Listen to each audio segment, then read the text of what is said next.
Kalau komunitas itu adalah asas di mana orang-orang berkumpul dengan tujuan yang sama.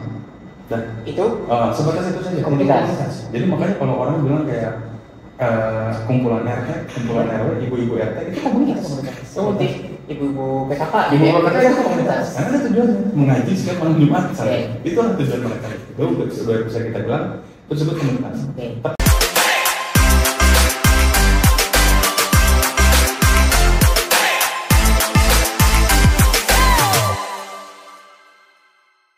Oke, ketemu lagi di Gits AI Podcast by Gits ID. Di podcast kali ini, seperti biasa, kita masih akan ngobrolin seputar teknologi, ngobrolin seputar AI gitu ya. Dan kali ini aku kita punya tamu spesial di sini. Dan sebelumnya kita perkenalkan dulu kali ya. Perkenalan dulu Mas. Yang ganteng ini. Waduh, iya karena saya laki-laki jadi ganteng ya, kalau cantik perempuan. Oke, halo selamat malam, siang, pagi yang nonton. Saya Ansa. Kita ketemu di podcast apa nih? Gits AI. Gits AI Podcast ya. Podcast. Oke, Mas Ansa. Oke, saya perkenalkan dulu ya. Biar kenal gitu ya. Oke, nama saya Ansa. Nama lengkap saya sebenarnya susah. Biasanya orang-orang kantor susah nyebutinnya ya biasanya. Soalnya panjang ya? Soalnya panjang juga gitu. Bisa mengaji Ansa Sinaga. Kebetulan sebelumnya saya dulu kerja di Gits. Oke. Oke. Saya dulunya kerja di Gits juga sebagai desainer gitu ya dulunya. Dan sekarang udah beralih profesi, sekarang jadi community spesialis atau community manager di Komuniko. Oh yes. Kayak gitu. Apa aja Mas? Waduh, community spesialis ya. Community spesialis, community manager gitu. Berarti sering banyak ketemu komunitas tuh. Betul, itu salah satu KPI ya. Oke.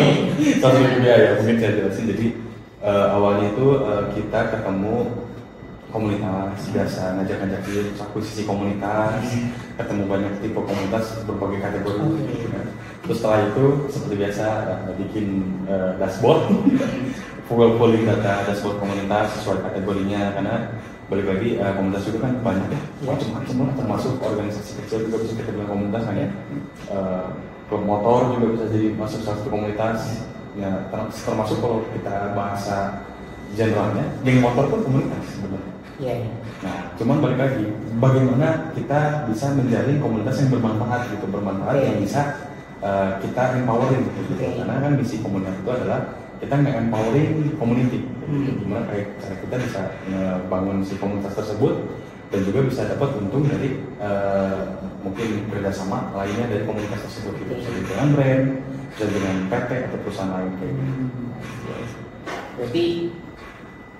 Berarti Mas Ansa ini lebih kayak harus mengenal gitu ya, sebuah komunitas gitu ya. Betul, iya betul. Jadi salah satu challenge saya gitu, harus bener kayak ngedive juga. Jadi komunitas tuh ada apa aja sih sampai komunitas kategori cerita apa tuh ada apa aja gitu, misal kayak kategori pencinta buku ada, nanti ada juga pencinta buku yang suka sambil melukis ada juga.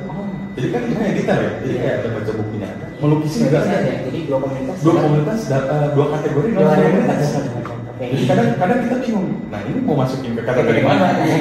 Harkah atau yang tadi well-being gitu kan, kayak baca buku gitu apa? Itu ada juga, sampai ke situ juga. Berarti benar-benar macam-macam, dan jadi Mas Ansa juga sebagai community manager gitu ya, harus tahu juga gitu di dalamnya aktivitasnya seperti apa, kemudian detailingnya gitu ya. Apa sih yang bisa kita bantu mungkin yang seperti itu ya? Betul. Oke. Mas Ansa sendiri orang komunitas nggak sih? Ya, seperti itu. Ya kalau dibilang saya dulu dari awal juga seperti komunitasannya, mungkin zaman digit juga mungkin ya. Banyak kan? Banyak sekali kita bikin komunitas digit ya, komunitas sport dulu, terus komunitas Tamiya, terus hobi Tamiya, terus ini Mobile Legends, mau minta ada komunitas Mobile Legends juga. Ya, ya, AOV. Kita ikut tanding, sampai kita ikut tanding, PD-nya gitu, ternyata kita dikalahin sama anak SMP. Yang kita ketemu orang selama ini mereka suntangan gitu, kan kayak kaget ya, kita dikalahin sama yang suntangan kita kan kayak wah harga diri. Di sebenarnya memang Mas Ansa ini ya apa namanya community driven banget gitu ya, atau community driver sebenarnya. Aku yakin jalannya. Iya, jalannya gitu kan. Betul. Sampai sekarang ya? Sampai sekarang, dan kebetulan juga kemarin ada komunitas yang diserusin juga. Kalau orang bilang sih komunitas apa itu mah gitu kan. Tapi kalau saya bilang itu klub motor. Oke, apa berarti? Nah, itu pasti menarik sih kalau dilihat. Jadi itu juga sebenarnya pembelajaran juga ini. Maksudnya saya juga baru tahu ini pas setelah cenderung lama malah. Jadi kayak klub dan komunitas itu bedanya apa sih? Kalau komunitas itu adalah asas di mana orang-orang berkumpul dengan tujuan yang sama. Dan itu sebatas itu saja komunitas. Jadi makanya kalau orang bilang kayak kumpulan RT, kumpulan RW, ibu-ibu RT itu komunitas. Seperti ibu-ibu PKK, Ibu PKK itu komunitas. Karena ada tujuannya mengaji setiap malam Jumat misalnya. Itu adalah tujuan mereka. Itu sudah bisa kita bilang itu disebut komunitas. Tapi kalau yang ditemukan itu sama dengan organisasi. Oh, oke. Ada strukturnya Ada juga. struktur yang pertama, terus yang kedua ada pelajaran buku, yang ketiga ada aturan. Oh, sih. Itu aja. Jadi kan ada aturan, berarti orang yang masuk juga bukan cuma mengerjakan satu masalah tertentu gitu ya. Atau tadi kan kalau di komunitas, oke kita mau ngapain jadi di situ gitu ya. Tapi kalau klub lebih dari itu ya, ada aturan itu. Betul. Jadi bukan hanya sekedar komunitas yang buat senang-senang doang. Ya senang-senang udah pasti. Komunitas kan kita pengen bikin senang gitu kan. Tapi ada kegiatan yang atau ada program yang harus dilakukan sehingga komunitas itu tetap berjalan dan segala macam supportingnya itu juga jalan. Kayak gitu. Nah itu bedanya. Jadi komunitas itu hanya kumpulan, tapi kalau klub dan organisasi itu ada aturan, ada susunan struktur dan juga ada program. Jadi program-programnya itu biasanya kalau di klub gitu ya, apakah harus ada kita mungkin di organisasi dan di perusahaan gitu. Itu kan ada achievement gitu ya, kita pengen ngapain. Iya, let's say kalau di perusahaan itu ada OKR gitu ya. Apakah di klub dan organisasi ada OKR? Gitu? Ada, tentu. Ada ya? Kalau klub dan organisasi pasti ada. Karena kan ada struktur organisasi, otomatis ada kegiatan yang dilakukan kan oleh struktur organisasi tersebut. Maksudnya, jadi objektifnya mau kemana nih? Terus program-programnya apa nih kemana gitu ya? Makanya ada struktur organisasi kan berarti ada program yang harus dijalankan sehingga orang-orang di sini itu berkompeten untuk menjalankan si program tersebut kan gitu. Misal salah satu ada ketua. Ketua itu buat apa? Buat misalnya ngepanjangin nama baik klubnya atau organisasinya ketemu sama orang-orang yang berkepentingan yang bisa sejalur gitu kan, ibaratnya nama relasi lah gitu ya. Terus nanti ada wakil biasanya ngurus internal, ada permasalahan internal dia ngurusin. Berarti kan sekjen itu atau maksudnya wakil itu ada turunannya tuh, ada bendahara di dia kan, terus ada urusan internal, keanggotaan, itu kayak gitu. Otomatis kan itu ada kegiatan yang dilakukan kan. Kalau kegiatannya itu nggak dilakukan, berarti mimpi atau program itu nggak terlaksana. Karena si orang-orang tersebut tadi harus menjalankannya sehingga si program ini bisa jalan. Menarik. Jadi ini udah Desember nih soalnya.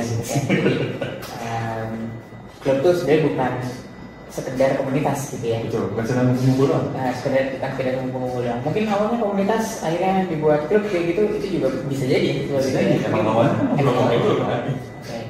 Jadi awalnya ngobrol-ngobrol, ayo kita kumpul gitu ya. Kita kumpul sesama, misal kalau masalah tadi case-nya sesama motor gitu ya. Sesama pecinta motor, yang kumpul-kumpul, kayaknya kita mau diseriusin gitu ya. Begitu kan sih? Ya historikalnya gitu ya. Betul. Jadi akhirnya buatlah klub gitu kan. Betul. Nah, ngomong-ngomong soal klub komunitas dan lain-lain, santai. Jadi seperti biasa di podcast kita akan bahas tentang AI gitu ya. Tadi di opening kita ngomongin AI. Kita akan ngobrol lagi soal mungkin bisa jadi dari komunitas Mas Anto sendiri yang sedang lagi jalani atau misal tadi gitu ya sebagai community manager gitu kan. AI di komunitas tuh bisa nggak sih dipakai? Wah, terus ya case-nya apa sih gitu kan? Iya. Kalau nggak bisa, udah pasti bisa banget. Nggak dipakai udah pasti bisa banget. Cuman sebenarnya saya mau menggarisbawahi juga. Jadi sebenarnya AI itu balik lagi kan AI itu alat ya. Balik lagi mungkin buat pengurus komunitas juga harus paham ya. AI itu hanya alat gitu, bukan pengganti keseluruhan semuanya gitu. Jadi emang ya harus dipelajari namanya alat kan. Kayak kita mau gunting rumput harus belajar dulu kan cara pakai gunting rumput. Tiba-tiba ada mesin pemotong rumput kan harus dipelajari dari gunting ke mesin kayak gimana. Kayak gitu aja analoginya.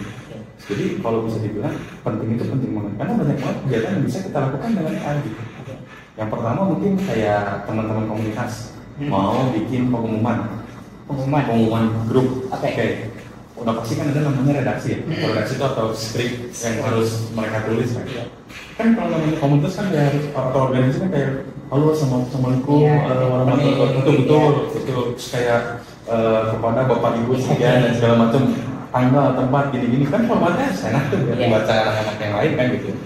Cuman ya itu enaknya tinggal kita masukin aja prompt, masukin saya pengen bikin redaksi kopdar misalnya kumpul malam ini jam 9 lokasinya di sini linknya beserta fotonya, tinggal itu aja beserta fotonya terus bikin salah satu posternya simpel aja, ada efek api, ada teks ABCD sehingga nanti kelihatan misalnya yang paling gede titelnya yang kopdarnya, yang tanggalnya, titel keduanya, sisanya teks kecil, enter. Tinggal kita tunggu jadi. Nah itu si humas, si anggota dan humas itu nggak capek. Nggak harus dia ketik-ketik, ya kan? Nggak harus dia cari gambar dulu, nggak harus dia ngomongin orang kreatif, minta desain poster gitu. Udah satu orang klik jadi. Kebutuhannya juga memang khusus dan juga sering ya biasanya. Itu tiap minggu pasti ada kegiatan kan harus minggu. Banyak tuh intensitas tiap minggu. Kalau misalnya nyuruh 1 atau 2 orang 3 orang jadi itu ribet kan? Atau misalnya yang satu kreatif dia kerjanya pakai aplikasi Figma misalnya ngedesainnya. Kan kalau misalnya dia ekspor dulu nih, nanti si orang itu harus nambahin teks lagi kan, tanggal segini ribet kan. Terus dia itu belum lagi nanti kegiatannya misalnya kegiatan kopdarnya ada 3, tiba-tiba datang nih ketua, nanti kita akan ada bahasan baru, minta lagi ke si orang kreatif buat ganti teks yang di dalam poster, ribet nggak sih? Udah aja mending si humas misalnya acaranya malam minggu misalnya hari Rabu targetnya udah harus bisa, ya udah Selasa malam dia cuma bikin prompt nggak nyampe setengah jam itu ngacok prompt kayaknya kalau udah ini nggak sesuai bikin lagi kata-katanya bikin lagi nggak lama itu juga itu sangat dan outputnya juga tadi ya bisa teksnya dan juga bisa berbeda juga gitu udah semuanya tinggal bisa salah satu contoh. Terus itu kan untuk kopdar gitu ya. Terus ada nggak sih case-case spesifik gitu ya yang mungkin Mas Anton ketemu di komunitas yang mudah dilihat gitu ya. Ada nggak case-case yang unik atau spesifik gitu ya di teman-teman komunitas ini? Kayaknya udah kayak gini ya, atau kayaknya nggak kepikiran gitu kan, tiba-tiba mereka kepikiran, terus itu jadi insight menarik nih buat teman-teman yang lain gitu ya. Oke. Ada sih, kemarin kita ada proses pemilihan ketua umum. Nah, karena kita prosesnya waktunya terlalu mepet, jadi kita online. Pemilihan ketua umum online, karena si waktu itu lagi ada kegiatan, kayaknya 2 minggunya lagi kita mau turun jauh. Jadi kalau kita ngadain kopdar pertemuan akan ada biaya yang harus keluar, sehingga jadi kayak nggak make sense buat keluarin buat gini-gini banget, online juga bisa gitu. Nah, otomatis kan ada calon cakatul, itu kan cakatul 1, cakatul 2, cakatul 3. Itu ada proses tanya jawab kan, tanya jawab terkait visi misi mereka. Nah ada si orang satu ini dia tahu ada ChatGPT, si orang tua ini nggak tahu. Saat dia mengumumkan, yang ini pertanyaan biasa ngetik kan lama. Nah si orang ini pertanyaannya itu udah kayak template AI gitu, kayak bagaimana caranya memajukan klub jika ada problem A misalnya gitu. Terus nanti dia nanya lagi sampai beberapa kali nanya pakai ChatGPT. Buat orang yang suka pakai ChatGPT, ya kita sering ngacak prompt kan, ngacak prompt gitu ya. Kalau misalnya nggak dipakai kayak pronunciation kayak misalnya bikin kata-kata kasual yang bisa masuk ke anak prompt misalnya kayak gitu, itu katanya akan baku kan. Nah dia menemukan kata itu dan baku gitu. Dan tapi endingnya si orang ini itu dilihat sama teman-teman yang kritis. Bagi orang-orang yang nggak tahu itu ChatGPT, bagi saya yang dari ngacak si prompt, lah ini mah ChatGPT banget kelihatan karena orang ini nggak mungkin nanya gini biasanya nggak gitu ya. Kok dia bisa sedalam itu gitu? Nah, sebenarnya balik lagi. Yaitu bagusnya adalah si orang ini itu mempelajari prompt, berarti dia mencoba, dia pengen lebih dalam lagi, dia mikir lagi di kepalanya, ini pertanyaan yang bagus buat si kandidat ini. Nah sehingga si orang itu kelihatan bahwa si orang itu tajam banget tentang klub gitu kan, dan akhirnya yang terpilih orang ini jadi ketua, kelihatan kan? Bagi saya lucu gitu, wah ini ketahuan banget nih gitu kan, tapi ya mungkin itu salah satu waktu diskusi ya. Diskusi lagi aja soal visi gitu sampai tahu ChatGPT saya. Tapi ya maksudnya itu kita bisa ambil adalah seorang ini nggak mau kalah, maksudnya dia pengen belajar, pengen tahu, dia jadi ngeproses ini dengan si ChatGPT dan itu. akhirnya jadi punya senjata dan memperluas wawasan kan akhirnya. Iya, betul. Akhirnya dia pasti akan pakai itu terus, karena dia udah tahu cara pakai ya. Udah tahu cara pakainya, terus akhirnya dapat value-nya, gitu ya. Salah satunya tadi waktu pas diskusi menggunakan atau dibantu ya, sebenarnya dibantu ChatGPT gitu kan, yang akhirnya secara tidak langsung kan sebenarnya nambah kosakata kan ya. Betul. Mungkin yang sebelumnya nggak kepikiran nanya ini, sekarang jadi kepikiran gitu kan ya. Yang biasanya di kondisi yang seperti itu pertanyaannya template, sekarang udah out of the box kan gitu ya. Jadi dilihatnya jadi lebih kritis kan yang tadi. Betul, gitu kan, betul. ya. Nah, karena memang ada stimulus gitu ya, ada ide-ide baru nih dari ChatGPT gitu kan. Oke. Kok bisa nanya gitu? Nggak ada yang gitu. Jadi sebenarnya tadi ya balik karena ini adalah sebuah tools gitu ya. Saat kita dapat use case ya, sebenarnya kan di sini lebih ke use case ya. Dapat use case ini lagi penyampaian di sini gitu ya, atau lagi tanya jawab gitu ya, atau lagi debat misalnya gitu kan. Terus akhirnya dengan adanya ChatGPT jadi insight baru yang di sana secara tidak langsung kita belajar. Yes. Secara tidak langsung orang lain pun belajar gitu betul. Dan orang pun jadi dapat jawaban yang si kritis tadi kan, jadi tahu pasti ini bisa jawab ini. Benar. Itu satu tugas kemarin sih. Jadi kemarin udah ya, udah selesai. Sudah ada ketua masuk, alhamdulillah. Semoga pakai ChatGPT terus ya. Iya betul sih. Kayaknya masih bakal pakai sih ya. Ini nanti kayak program-program yang diturunkan dari. Betul. Itu juga salah satu itu sama. Setelah itu kan dia langsung ada program. Ya kelihatan banget. Wah ini prompt nih gitu. Mas Ansar tadi sebagai orang yang sehari-hari atau sudah terbiasa ya prompting gitu. Tips-tips buat prompting yang baik misalnya. Oke. Ini ya. Terutama mungkin untuk di komunitas tertentu gitu ya, atau untuk kehidupan sehari-hari gitu mungkin bisa ya gitu. Itu ada nggak? Ada yang baik ya yang dilakukan oleh komunitas gitu. Ya ada sih, tapi sebenarnya mungkin promo kan gimana kita ngulik ya, maksudnya gimana kita menempatkan posisi ini gitu ya. Nah berarti kan kalau menempatkan posisi ini berarti ada salah satu landasan tuh. Jadi yang namanya alat kita harus pakai, kita harus bisa pakai, tapi tetap harus ada dasarnya itu etika. Iya nggak sih? Pakai etika juga. Jadi misalnya kalau mau bikin sesuatu, ya jangan sampai itu tuh hanya mengharapkan dari endingnya ChatGPT saja atau hasil akhir dari si AI tersebut gitu kan. Tetap harus ada elaborasi sebagai humannya gitu, kitanya gitu. Jadi ada etikanya. Jadi kalau bisa dibilang baik ya balik lagi ke kitanya. Kalau kita sampai ngerasa itu duplikasi banget, ini bukan kita banget gitu, ya jangan gitu. Atau kita nggak berani ajak anggota untuk saling screening anggota komunitasnya atau pengurusnya misalnya. Ini gue udah bikin pakai ChatGPT, gue mau belajar misalnya salah satu program ini menurut ChatGPT oke, program ini bagus. Itu kan balik lagi kebutuhan si klubnya, balik lagi sama membernya seperti apa. ChatGPT juga kan nggak terlalu kenal sama member kita, nggak tahu profilnya juga kan gitu. Toh mungkin mereka belum pada pakai gitu kan, teman-teman belum pada pakai, sehingga nggak tahu profil kita semua gitu kan. Nah intinya ya tetap harus ada si pengurus atau si orang yang tadi menjembatani gimana kebijakan si ChatGPT diterima oleh member atau enggak. Kalau ternyata dari kepengurusan ini nyambung nggak sih? Nyambung nggak sama visi-misinya atau nyambung nggak sama anak-anaknya? Kalau nggak nyambung ya berarti nggak bijak kan dia pakai ChatGPT, dia cuma kosong nanya ChatGPT ada hasil. Ya.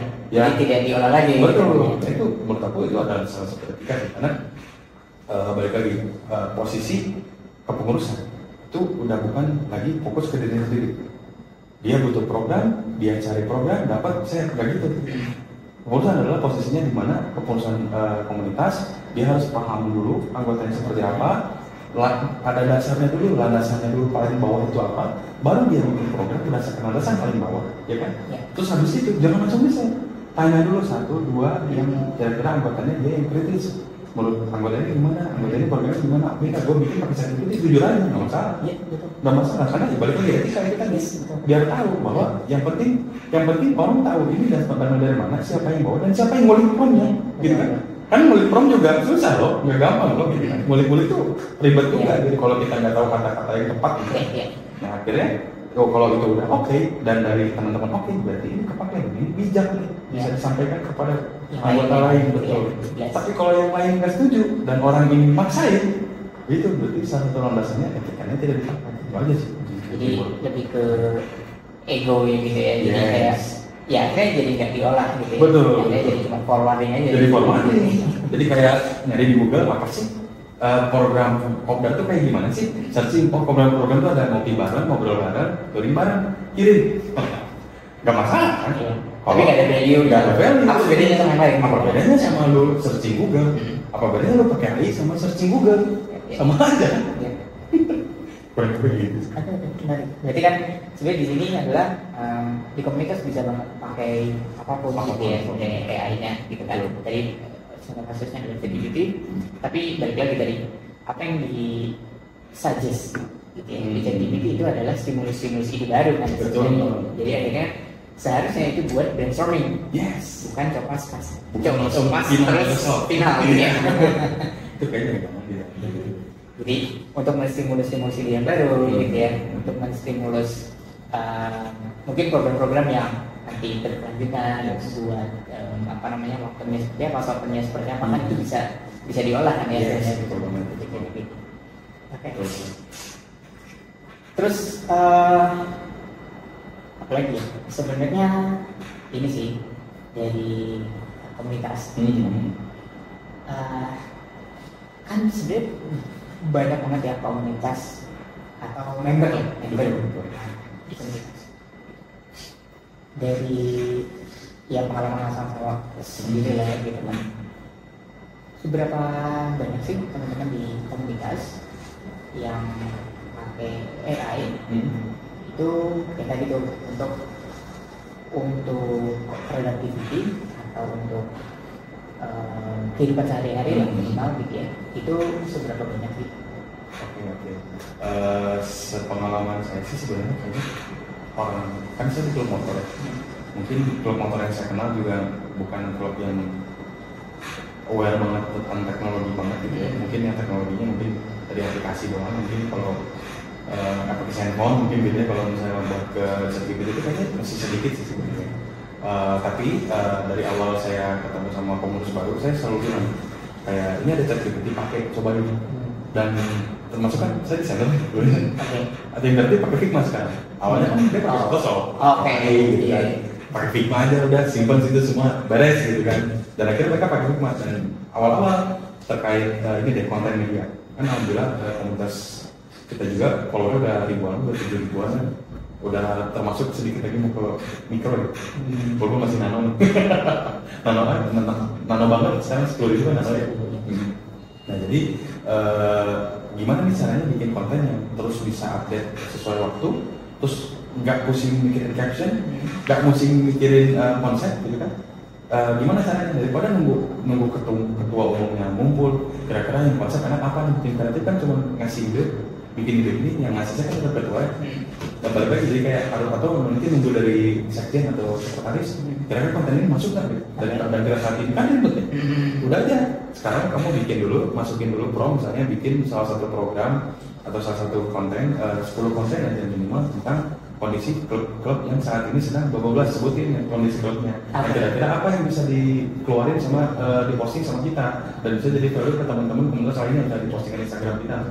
Kan keluar tuh 10 brand, ada idenya, ada segala macamnya. Udah dapat, lu tinggal kasih ke sekretaris atau ke itu milih yang mana. Udah misalnya milih 1, 2, 3, oke. Yang 3 itu masukin ke tangan si kreatif kan. Tinggal ini, minggu depannya ini, besoknya udah tinggal desain. Betul. Tinggal desain. Lu malas desain, masukin. Gue pengen desain ini, pengen bikinin poster simple ada api, tengkorak, motor, selesai. Enter. Kurang bagus, masukin ke Figma kan. Ada lagi ilustrasinya, bikin dikit, ganti warna. Jadi itu kan nggak perlu berhari kan. Nah itu dan itu udah dijalankan sebelumnya. Jadi udah ada perbandingan lah gitu ya. Jadi sekarang tuh udah lebih enak gitu ya. Udah enak sih harusnya. Ya. Kalau dia mau terus pakai itu. Oke. Jadi sebenarnya jadi malah justru Mas Anza ya jadi yang penggeraknya dan jadi yang mengenalkan gitu ya. Alhamdulillah. Gitu ya. Dan mungkin buat teman-teman juga di luar sana ya komunitas yang lain yang mungkin belum terlalu aware gitu atau mungkin masih mikir gitu apa ya use case-nya yang kita bisa pakai gitu. Mungkin tadi salah satu use case-nya ya. Salah satu use case-nya. Saya banyak lagi sih sebenarnya betul. Oke, seru Mas Anza dan pertanyaan paling terakhir. Gak kerasa ya sebenarnya. Iya, gak lama banget kita sih, kena tiketnya kan. Pertanyaan terakhir di Beats podcast ini kita biasanya menantang antara AI dengan human. Oke. Ujungnya adalah apakah pertanyaannya pasti selalu ini nih kita Betul. apakah AI akan menggantikan human atau setidaknya di komunitas? Wah, ada sih pertanyaan yang sering saya lihat di YouTube. Oke, sebenarnya udah tadi saya bilang sih jadi sebenarnya kalau AI dengan human langsung itu nggak mungkin tergantikan. Kalau dia nggak bisa gunain AI. Balik lagi saya bilang dari awal, AI itu tools. AI itu tools alat, ya tinggal dipakai, gitu. Tinggal dipelajari gimana caranya outputnya apa. Kan AI itu banyak yang nggak hanya ChatGPT. Saya tadi bilang ChatGPT karena saya pakai ChatGPT. Masih banyak Masih ada ratusan. Betul, saya kerja sebagai manajer. Saya pakai Notion juga buat catatan manajemen. Di situ tinggal bikin draft doang, diarapin jadi table selesai. Itu AI juga, betul sih. Terus misalnya lu sebagai online shop misalnya, lu butuh kayak aplikasi yang buat ngebalesin cepat. Kalau misalnya ada yang beli tengah malam misalnya, nah kan ada namanya chatbot, itu juga AI, gitu kan. Nah, tapi kan yang pakai siapa? Pemilik perusahaan online shopnya. Terus yang pakai manajer tadi Notion siapa? Saya kan, orang kan, gitu. Balik lagi gitu. Jadi kalau bisa pertanyaan seperti itu ya, nggak akan mungkin sih ngegantiin. Kecuali kamunya nggak bisa pakai AI, otomatis kamu ya akan kalah, ya kamu jadinya ya udah gitu, nggak ada yang bisa dimanfaatin, jadi ya udah gitu. Sebenarnya itu alat buat manjangin langkah sebenarnya, ya tinggal pelajarin aja, cari tahu aja, dan bisa berdampak apa ya. Ya itu jadi kayak apa ya, meraba-raba masa depan dengan AI gitu. Ya raba aja, cobain aja, cari dulu sampai mana gitu. Apalagi sekarang kalau kita lihat konten, banyak yang bahas kayak bisa bikin video animasi di YouTube dan dapat duit misalnya 1 juta sebulan dari YouTube. Kan ada tuh gitu. Saya penasaran dong, 1 juta sebulan dari YouTube. Dia cuma bikin prompt, bikin cerita anak 10 slide, pengen pakai ilustrasi, anaknya berumur sekian tahun, ceritanya tentang dia melawan orang tua gitu. Enter. Jadi itu ilustrasi 10 biji. Ya kan? Jadi ilustrasi 10 biji, dia masukin ke YouTube terus kayak cuma mainin video fade in fade out pelan-pelan, ada teks-teksnya. Dia pergi kemana? Betul, bikin voice over. Terus voice over juga bisa pakai AI sekarang. Tinggal lu mau suara bapak bisa, suara ibu bisa, tinggal ganti. Betul, terus kan script nggak bisa pakai AI, gitu kan? Ada scriptnya juga gitu. Endingnya bener dia dapat 1 juta dengan yang gitu. Semuanya diorkestrasi, tetap jadi idenya orang. Betul, dia sendiri yang jalanin. Yang saya approach kan bukan ChatGPT ya. Orang yang bikin animasi si akunnya yang saya approach 1 juta. Yang dapat 1 juta siapa? Orang yang bikin videonya, bukan AI. Idenya dan use case yang diapresiasi, bukan diapresiasi tapi yang di-applause gitu ya tadi adalah ya orang yang dia bisa kepikiran ini nih pakai AI gitu ya. Itu kan itunya ya. Jadi tadi sebenarnya teman-teman AI itu sebenarnya tidak akan bisa menggantiin human gitu. Tapi masalahnya mau nggak kita manfaatin AI-nya? Betul. Untuk yang nggak mau, ya mungkin akan kegantiin sama orang yang bisa mengorkestrasi AI gitu ya tadi, atau memanfaatkan lah gitu ya, memanfaatkan AI untuk di use case-nya masing-masing gitu ya. Karena setiap orang juga pasti punya use case-nya masing-masing. Beda-beda juga tiap orang gimana cara ide kreativitas kita gitu ya untuk memanfaatkan. Tadi balik lagi tools gitu ya. AI itu adalah tools. Tadi antara dari yang dulunya itu pakai gunting rumput, sekarang pakai mesin rumput gitu ya. Sekarang kan AI itu ibaratnya mesin rumput gitu ya. Dulunya kita pakai misal kalau chat manual gitu ya, sekarang pakai chatbot gitu ya. Ya, kurang lebih gitu sih, bukan chat manual sih tapi lebih ke chat role based gitu ya, otomatis. Kalau sekarang udah ada AI yang biar bisa menghumanize gitu kan ya, otomatisasi tadi gitu kan ya. Jadi tapi menarik banget dan keren banget sih tadi apa namanya view-nya gitu ya. Jadi sebenarnya yang akan tergantikan oleh AI itu sebenarnya bukan orangnya gitu ya. Bukan. Tapi kemauannya. Sama ya itu ketertinggalannya. Iya. Kalau misalnya dia nggak mau, ya pasti ketertinggalan. Iya. Canggih banget ya sekarang. Ibarat kalau dulu mau nggak pindah ke Android gitu ya, masa pakai Nokia terus? Iya benar.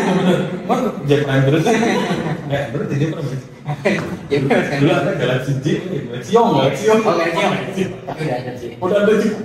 Ya, kita kayak masa pakai BB terus gitu ya? Oh iya BB terus. Iya, keren. Jadi tuh ya, sebenarnya dan teman-teman sebenarnya bukan cuma di tadi bukan cuma bisa dipakai di kehidupan sehari-hari ya, biasanya kan orang-orang untuk curhat gitu ya. Iya ada juga yang itu sampai dibikin karakter. Iya. Sampai kayak dia ngulik banget kan. Sampai dibikin karakter dia udah nyaman udah sama ya. Dibikin karakter di kamu. Namanya siapa gitu ya? Dan jadi kalau dia nge-prom udah bukan kayak tolong bantu saya bukan. Misalnya namanya Salsa. Hai Salsa, aku ini dong. Oke siap. Langsung manggil nama kita. Siap Ansa gitu. Loh, hebat ini ya. Ternyata bisa sampai segitu gitu ya. Tapi bukan cuma di situ sebenarnya kan.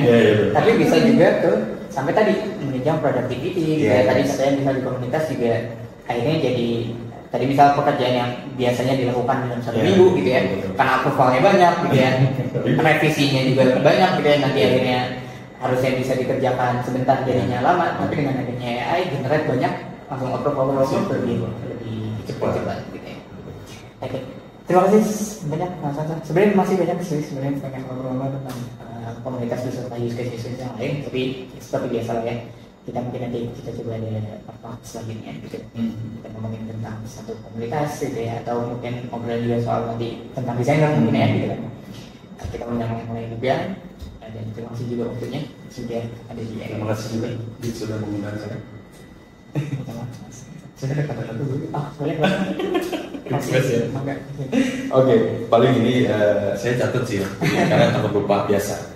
Banyak yang kerjain. Mungkin saya mau kasih tahu buat komunitas. Jadi komunitas yang sehat itu bukan cuma aktif, tapi juga etis dan transparan. Yang dimaksud etis dan transparan itu bisa dengan menggunakan AI sebagai alat bantu, bukan sebagai pengganti manusia. Gitu. Jadi sebagai alat bantu. Yes.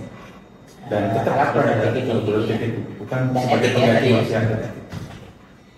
Keren banget Mas Ansa dan teman-teman, semoga dapat insight yang menarik dan juga ya dari hasil sehari-hari kita gitu ya, dan juga ide baru gitu untuk diimplementasikan di komunitas.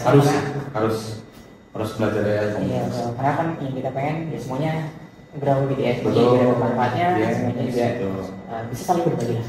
Betul. Jadi terima kasih untuk teman-teman yang nonton. Jangan lupa subscribe, like videonya. Di mana? Nggak ada ini, nggak ada.